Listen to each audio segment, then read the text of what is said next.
Shalom à tous, Baruch Hashem. On a le sroud de reprendre le Chok Emunah Chelek Gimel. Et donc, on commence un nouveau mois, les 3 derniers mois. Donc, on a dit, on a fait 3 quarts des Sfarim. Baruch Hashem, on commence le Aleph Tammuz, Jardin de la foi. Emet, c'est quoi la vérité, les amis, dans le combat avec le Yetzer Hara, quand tu te trouves après coup, que tu vois que tu es tombé? Le Rav nous dit, tant qu'un homme, il n'est pas capable de voir sa petitesse, de reconnaître la vérité de sa bassesse, qu'il n'accepte pas la réalité, que en réalité, les échecs et les descentes, elles font partie de son chemin et que c'est une partie inévitable du chemin de la tchouva. Alors, tant que tu ne veux pas accepter ça, eh ben, tu es en train de vivre dans le mensonge. Et avec le mensonge, tu ne peux pas arriver à la vérité. Quand tu es dans le mensonge, tu ne peux pas arriver à la vérité. C'est quoi la vérité? C'est rien, là maintenant, tu es tombé. Tu es tombé, tu as traversé un Yetzer Hara. C'est ça la vérité. Et tu dois savoir que tant que l'homme, il ne vit pas avec la Emouna qui n'a rien hormis Hachem. C'est quoi qui n'a rien hormis Hachem? De savoir que tu es zéro, tu n'es rien sans Hachem. Que tu dois tout demander à Kadosh Baruch Hu. Alors sache que tant que tu n'es pas prêt à accepter cette définition-là, que tu n'es rien sans Hachem, que tu as besoin de l'aide d'Hachem sans cesse, alors sache que tu vas encore tomber beaucoup de fois, mon ami. Et il faut que tu saches ça depuis le début, que tu ne te montes pas tu ne te voiles pas le visage, que tu ne te montes pas à toi-même. Tu dois connaître ta place spirituelle, où tu en es spirituellement.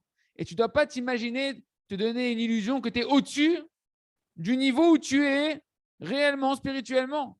Et donc, tu dois connaître ta réalité et demander constamment à Kadosh Baruch Hu, Hashem, aide-moi à avoir une foi totale, aide-moi à vivre avec la Emunah Shlema, d'être toujours attaché à toi, de ne jamais t'oublier un seul instant, Ribono Shel Olam, jusqu'à ce qu'une personne ait pu se souvenir correctement que c'est Hashem qui le fait respirer, que c'est Hashem qui le fait vivre à chaque instant, que Mamash, il n'est rien sans Hashem. Et demander à Kadosh Baruch Hu de l'aide constante de ne pas tomber. Parce que tu sais que sans Hashem, tu vas tomber. Et ça s'appelle connaître la vérité. Il y a en réalité, le Rav nous dit 2 raisons pourquoi un homme, Ken, il ne doit pas se mentir à lui-même de croire que tout va bien se passer. Genre, tout va bien se passer, il n'y aura pas de chute, il n'y aura plus, etc. Première raison, le Rav me dit, déjà, Rabbi Nachman de Breslev lui-même, il écrit dans la Torah 79 que du l'écouter Moharan, qu'il y a 2 sortes de teshuva. Il y a une teshuva qu'on va appeler la teshuva des 6 jours de la semaine. C'est-à-dire quoi? Dans les 6 jours de la semaine, c'est on regarde des six notions qu'il y a dans la loi orale, qu'une fois tu vas être impur, une fois tu vas être pur. Une fois tu vas être interdit, une fois tu vas être permis. Une fois tu vas être pasoul, une fois tu vas être cachère. Ce sont les 6 dimensions qui gèrent les lois orales, les lois de la Torah orale, qui gèrent les 6 jours de la semaine. Il y a une teshuva qui va être fait de montée et de descente, avec des chutes et des embûches. Et ça, c'est une fois tu es tamé, une fois tu es pur, une fois tu es impur, etc. Ça s'appelle de la teshuva, c'est une teshuva. Il y a une autre teshuva, nous dit Rabbeinu Akadosh, qui s'appelle Shabbat. Pas les 6 jours de la semaine, la teshuva de Shabbat. Où là-bas, c'est mamash, comme le mot Shabbat, il indique une jvita, un repos total du Yetzer Hara. Que là, à ce moment-là, tu n'as plus de Yetzer Hara du tout, qu'une personne ne va plus traverser aucune faute. Cette teshuva, ce qu'on appelle la teshuva gmura, la teshuva totale, c'est quelque chose qui nous explique Rabbeinu qui appartient aux élites de la génération. Ce n'est pas le commun des mortels, c'est mamash quelques tzadikim uniques dans chaque génération qui atteignent ce niveau de teshuva-là où ils sont complètement débarrassés du Yetzer Hara. Donc, ce qu'on doit comprendre pour nous, c'est que tu dois bien comprendre que la majorité des hommes, et on en fait partie tous, même des gens qui sont de haut niveau, ils restent encore dans la dimension de la teshuva des 6 jours de la semaine. Il n'y a que des tzadikim, meyuchadim, qui arrivent à la dimension de teshuva, de la dimension de Shabbat, du jour de Shabbat. Comme on connaît la fameuse histoire qui s'est passée dans le mariage de la fille de Rabbi Nachman de Breslev, qu'il y avait un comme ça qui commençait à faire un spectacle pour réjouir un peu le public qui était là pour le mariage, et il rentrait dans la salle. Une fois, il était habillé comme un ange, il sortait, il rentrait habillé comme un curé. Il rentrait comme un ange, il changeait de vêtements, tac, tac, tac, et tout le monde rigolait de sa bouffonnerie, etc. Il a fait ça plusieurs fois. Et voilà que quand Rabbi Nachman il a vu ce spectacle-là, il a dit à ses élèves, vous êtes exactement chacun d'entre vous comme ce bouffon-là. Une fois un ange, une fois un curé. Il faut comprendre. Rabbi Nachman, il ne parle pas à des élèves d'aujourd'hui, que l'autre, il sort de la boîte de nuit avec les tatouages et que Bekoshi, c'est quoi la Torah? À qui il parle, Rabbeinu? Il ne parle pas des gens comme nous, pas du tout. Ses élèves, c'était des gdolim. C'était des gens qui étaient tous des tzadikim. C'est des tzadikim noraïm qu'on n'a pas du tout idée de la grandeur des élèves de Rabbi Nachman de Breslev. Et pourtant, Rabbi Nachman, il les a remis en place. Il les a ramenés à leur place véritable où ils en sont spirituels dans la tchouva. Qui ne se mentent pas à eux-mêmes de penser qu'ils ont fait déjà une teshuva totale, qui est la dimension de Shabbat Kodesh. Ils ne sont pas arrivés à ce niveau-là, il leur a dit Rabbi Nachman, et qui sont encore dans cette dimension de la tchouva des 6 jours de la semaine. Que concrètement, ça veut dire quoi? Une fois, ils sont purs, une fois, ils sont impurs. Comme ce bouffon-là, qu'une fois, il est comme un ange, une fois, il est comme un curé. Et il leur a fait savoir clairement qu'en gros, sachez que vous allez avoir encore des échecs. Ne soyez pas surpris.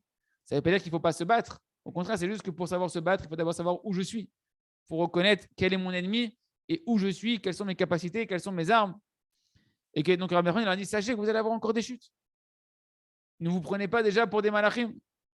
Si c'est comme ça que Rabbi Nachman a dit ça à ses élèves, Ken, que Vadaï, c'était la vérité. Alors, qu'est-ce que nous, on doit dire? Quelle est la vérité du niveau de chacun d'entre nous? On doit chacun connaître notre place, qu'on n'a pas du tout mérité encore la teshuva de Shabbat et qu'on va devoir encore traverser encore beaucoup de chutes et d'échecs, etc. Ça, c'est la première chose pourquoi il ne faut pas se mentir à soi-même, pas être étonné de voir que j'ai encore un Yetzirah qui se réveille et donc découragé et donc affaibli et donc perdre sa confiance en soi. Non, c'est ça la teshuva dans laquelle je suis, c'est mon niveau de teshuva Baruch Hashem. Je dois me réjouir et me battre avec. Deuxième raison, c'est de Rabbi Nathan de Breslev lui-même qu'on apprend. Que Rabbi Nathan, qui était l'élève par excellence fidèle de Rabbi Nachman de Breslev, il a dit à un de ses élèves, comme vous me voyez moi maintenant dans ma vieillesse, que vous avez l'impression que tout se passe bien, que je suis tranquille, j'ai plus de Yetzirah, plus de problèmes. Il dit, c'est parce que durant toute ma vie, j'ai multiplié énormément les prières sur chacun des sujets de ma vie. Et maintenant que je suis arrivé à un âge avancé, toutes mes prières, elles se sont accumulées les unes avec les autres, elles se sont assemblées et elles me viennent en aide pour que tout se passe bien dans mon service d'Hachem.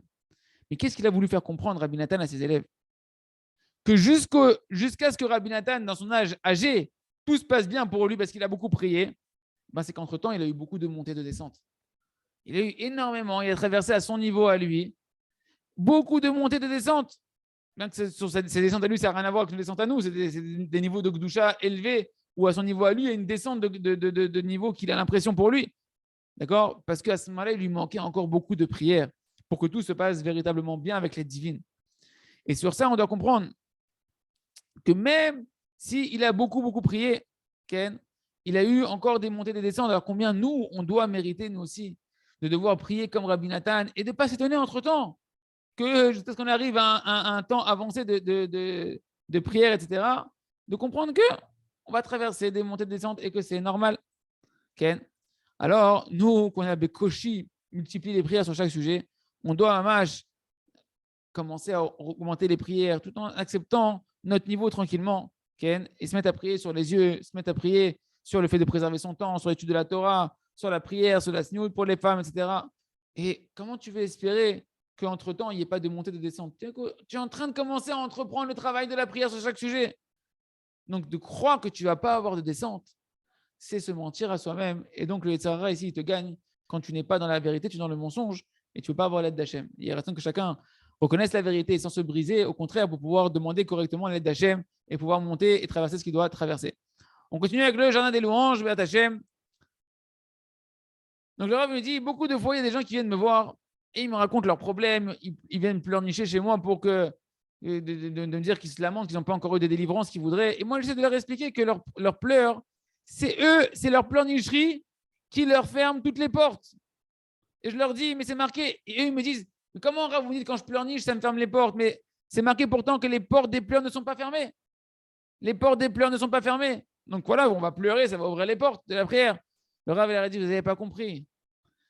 Quand c'est marqué que les portes des pleurs ne sont pas fermées, c'est pas pour ceux qui pleurnichent comme vous. C'est pour ceux qui pleurent d'un cœur brisé, de ga'agouim, de languissement, d'amour pour Akadosh Baruch Hu avec des pensées de teshuva. Pas ceux qui viennent se plaindre de leur situation et se lamenter de leur situation. Au contraire, Hachem, il a mis des portes. Pourquoi? Essentiellement parce qu'il y a des gens qui se plaignaient. Et il a mis des portes pour arrêter d'écouter leurs plaintes. Parce qu'ils n'acceptaient pas avec amour ce qu'Hachem y fait avec eux.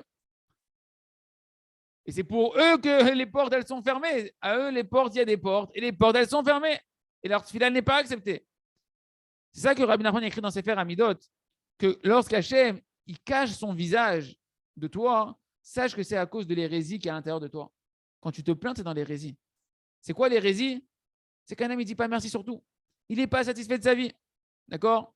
Il n'est pas heureux de sa part. Parce que être heureux de sa part, c'est être heureux de tout ce que tu traverses dans ta vie, dans les moindres détails. Pas juste ce qui t'arrange, tout ce qui se passe dans ta vie. Un homme, il doit décider que moi, mon ambition dans ma vie, c'est de dire merci beaucoup à Kadosh Baruch Hu sur tout ce qui m'arrive. Et Mamash, si je veux dire merci à Hachem surtout, à plus forte raison que je ne vais pas me plaindre. À plus forte raison que je ne vais pas commencer à me plaindre. Même si, j'ai une situation qui est très difficile, la personne elle doit faire le raisonnement suivant. Si tu as un problème qui devient sur toi, ça montre que tu as des fautes. Si tu as des fautes, alors tu dois comprendre combien Hachem déjà il a été miséricordieux, combien de délivrances Hachem tu as dans ta vie durant toutes les années, malgré toutes tes fautes, que Kadosh Baruch Hu, il t'a pas envoyé encore des souffrances et que c'est qu'aujourd'hui tu as une souffrance qui vient, tu te réveilles, mais imagine combien de temps déjà Kadosh Baruch Hu, il a été patient avec toi, que jusqu'à présent tu n'avais pas de souffrance. Et comme ça, une personne, elle doit commencer à regarder les choses à l'envers, prendre les situations qui paraissent mauvaises et les retourner dans l'autre sens, dire merci Ribono Shel Olam, tu es juste et droit avec tout ce qui m'arrive dans ma vie, tu fais avec moi que la vérité, c'est moi qui ai fauté. Et maman, tout ce que tu m'as fait comme bien jusqu'à aujourd'hui, c'était qu'une bonté gratuite, j'avais aucun mérite. Si je suis arrivé à une situation qui est aussi difficile aujourd'hui, c'est parce que j'ai une faute ou même plusieurs fautes terribles que je ne me suis pas encore réveillé à réparer. Si c'est comme ça que tout ce que j'ai reçu jusqu'à présent, c'était que de la bonté gratuite de ta part. Donc moi, j'ai que à te remercier et je te dis merci beaucoup, Ribono Shel Olam. Et je te demande par bonté gratuite que tu puisses m'aider pour le futur de sortir de ma détresse. Mais tu me dois rien, Kadosh Baruch Hu. Je sais déjà que c'est déjà une miséricorde infinie tout ce que je traverse. Une personne, une fois qu'il est heureux comme ça, alors il peut demander à Kadosh Baruch Hu. Une fois qu'il a acquis cette situation avec joie, il peut demander à Hachem, maître du monde, merci beaucoup, Ribono Shel Olam. Ken, c'est vrai que je ne suis pas méritant, mais malgré tout, je te demande, aie pitié de moi, Ribono Shel Olam. Alors à ce moment-là, sa prière, elle est belle. Sa prière, elle peut être acceptée facilement. Pourquoi? Parce qu'il est heureux de sa part, il ne se plaint pas de sa part, il n'a pas des accusations sur Hachem, il n'a pas des mauvaises pensées sur Hachem. Il a une émouna simple, que Hachem il est bon, que Hachem il est tzaddik. Et c'est ça, être heureux de sa part. C'est quoi sa part? C'est tout ce que tu traverses. Même ce que tu traverses, des choses dans ton service d'Hachem qui ne vont pas comme tu voudrais, dans ton service d'Akadosh Baruch Hu, ça fait partie de ta part. Ken? Parce que tu crois quoi? Tu crois que toi, ça te revient qu'on te rapproche d'Hachem, qu'on te donne toutes les délivrances que tu veux spirituellement? Ma pitom, c'est un cadeau d'Akadosh Baruch Hu qui te rapproche de lui. Et donc, un homme qui va maintenant, qui marche, qui est triste, qui est brisé, qu'on n'a pas encore suffisamment rapproché spirituellement du service d'Hachem comme il voudrait, qu'il n'est pas satisfait, qu'il n'est pas encore proche d'Hachem comme il voudrait, qu'on n'a pas déjà encore rendu Moshe Rabbeinu, qu'il n'est pas encore Rabbi Nachman de Breslev, Ken, alors, ou là, il gagne à Gish Luna, peut-être qu'il devrait aussi venir et faire une manifestation là-haut devant Akadosh Baruch Hu et dire Ribono Shel Olam, pourquoi on m'a pas fait encore Moshe Rabbeinu? Moi, je veux faire Teshuvah, on m'a pas encore rendu Moshe Rabbeinu. Ken, c'est pourquoi chacun, hein, il doit savoir. Même quand ça ne va pas dans ton service d'Hachem, même quand tu as l'impression que tu n'es pas le tzaddik que tu voudrais être encore, c'est ta part pour l'instant. Et Kodem Kol, avant tout, réjouis-toi de ta part, sois heureux de ta part, dis Ribono Shel Olam, merci Ribono Shel Olam pour ce qui va déjà un peu bien, que j'ai envie de faire Teshuvah, pour ce que je mérite déjà un peu de faire dans mon service d'Hachem, merci Hachem. Et après, une fois que tu es vraiment heureux de toute ta situation dans laquelle tu es, que tu vois que tout c'est un cadeau d'Akadosh Baruch Hu, alors maintenant tu vas savoir tout seul, tu vas voir que quand tu es heureux, tu sauras comment demander avec grâce la bonté d'Akadosh Baruch Hu qui puisse te rapprocher encore et que tu puisses continuer d'avancer. D'avancer dans la simcha, même dans le service d'Hachem quand ça ne va pas, et comme ça d'apprendre comment Hachem trouver grâce aux yeux d'Akadosh Baruch Hu. On continue avec le livre À travers champs et forêts.